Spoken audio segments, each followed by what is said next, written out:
अब ईडी पता लगाएगी कि जारौली ने किस लालच से संदिग्ध प्रिंटिंग प्रेस और कंप्यूटर फर्म को दिया था रीट परीक्षा का काम। डोटासरा और सुभाष गर्ग से भी होगी पूछताछ। राजस्थान की राज्य स्तरीय शिक्षक पात्रता परीक्षा रीट का प्रश्न पत्र आउट होने और परीक्षा के विभिन्न कार्यों में हुए भ्रष्टाचार की जांच अब प्रवर्तन निदेशालय यानी ईडी भी करेगा। ईडी की प्रदेश शाखा ने मामला दर्ज कर लिया है। नमस्कार, मैं हूं अजीत सिंह चौधरी और आप देख रहे हैं दिव्य राज। बता दें कि अब तक इस मामले की जांच राज्य की एसओजी कर रही है और एसओजी ने 48 लोगों को गिरफ्तार भी किया है।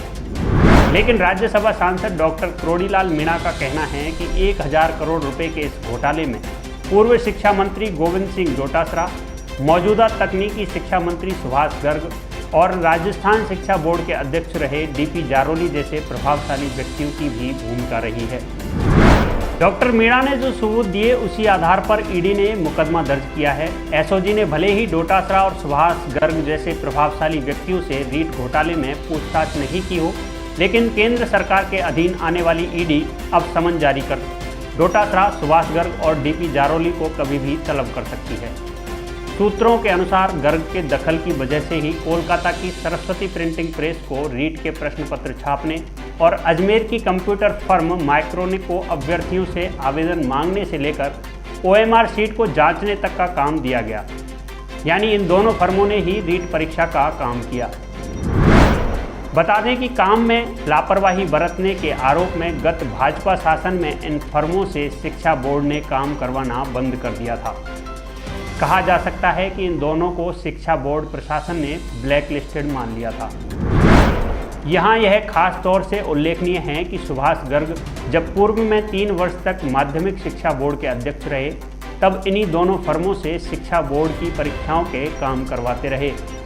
वहीं रीट परीक्षा के समय बोर्ड अध्यक्ष के पद पर डीपी जारौली कार्यरत थे।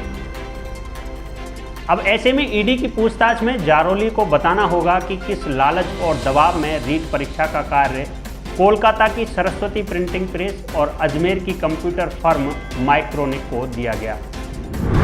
आपको मालूम होगा कि रीट परीक्षा के प्रश्न पत्र जयपुर के शिक्षा संकुल स्थित रीट के अस्थायी दफ्तर से लीक हुए थे।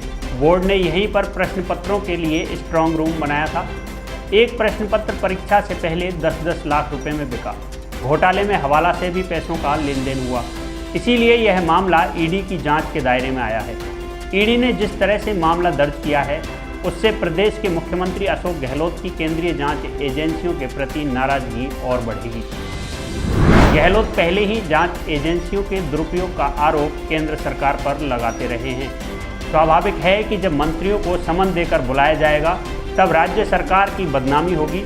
एसओजी ने भी अपनी जांच में करोड़ों रुपए के लेन देन की बात को स्वीकार किया है।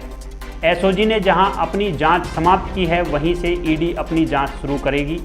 ईडी की जांच के दौरान डीपी जारौली का भी पता चल जाएगा।